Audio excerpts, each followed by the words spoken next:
جی دوستو، جیسا کہ آپ جانتے ہیں کہ نمک حرام کی پچھلی قسط میں اسما بیگم یعنی کہ سارہ کی شادی کی تیاری چل رہی ہے، پر پتہ نہیں مرید کے دماغ میں ایسا کون سا خوف یا حادثہ ہے جو اسے تنگ کر رہا ہے، اسے چین سے نہیں بیٹھنے دیتا۔ مرید حویلی کا خاص اور پرانا بندہ ہوتا ہے جس کے باپ دادا بھی یہی ملازمت کر چکے ہیں۔ جب محفل میں سب لوگ مرید کو رقص کرنے کو کہتے ہیں تو وہ پریشان ہو کر چیخنے لگتا ہے، کیونکہ اس حویلی کے ساتھ کچھ ایسا حادثہ جڑا ہے جس کا تعلق مرید سے بہت گہرا ہے، جس کی وجہ سے مرید کے اندر بدلے کی آگ بھڑک رہی ہے۔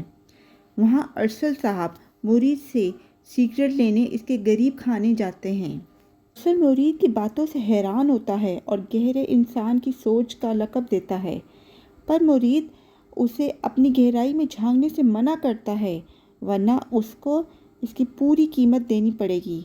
مرید ارسل کو باتوں میں بہت الجھاتا ہے اور نمک حلالی کا دعویٰ کرتا ہے۔ ایمن نے بھی ارسل کو صحیح بتایا ہے کہ مرید بہت کم بولتا ہے اور اسے جاننے کے لیے اس کے پاس جانا پڑے گا۔ وہاں اسما بیگم کی مہندی کے فنکشن میں بہت رونق لگتی ہے، کیونکہ کسی کو نہیں پتہ کہ کل کیا ہونے والا ہے۔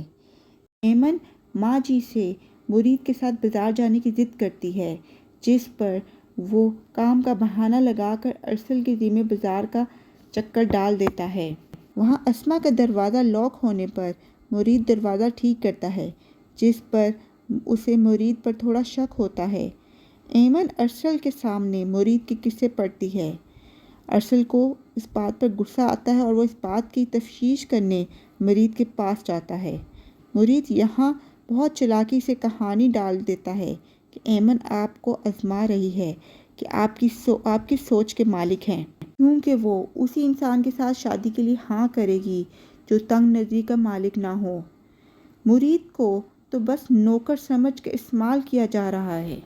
جی دوستو، اسما کو اپنے کمرے کی کھڑکی میں مرید کو دیکھ کر بہت عجیب لگتا ہے اور وہ سب پردے گرا دیتی ہے۔ پیرنی اسما کو دعا دینے حویلی آتی ہے اور صدقہ یا سے دینے کو کہتی ہے، کیونکہ صدقہ دینے سے خوشی اللہ کی حفاظت میں آ جاتی ہے۔ جی دوستو، شادی کا دن آ جاتا ہے، بہت دھوم دھام سے بارات آتی ہے، لوگ بہت خوش ہوتے ہیں۔ وہاں مالک کی معشوقہ اپنا جلوہ دکھانے فنکشن میں آتی ہے۔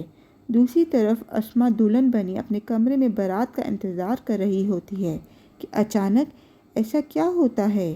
اسما کو اغوا کر لیا جاتا ہے یا وہ خود ہی بھاگ جاتی ہے؟ سب لوگ ابھی اسی تفتیش میں ہوتے ہیں۔ دیکھیں اگلی قسط میں۔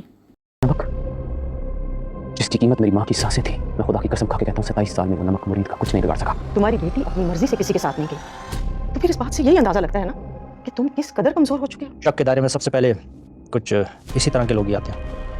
آپ خود دیکھ لیجیے، بڑی کچھ اور کہہ رہی ہے۔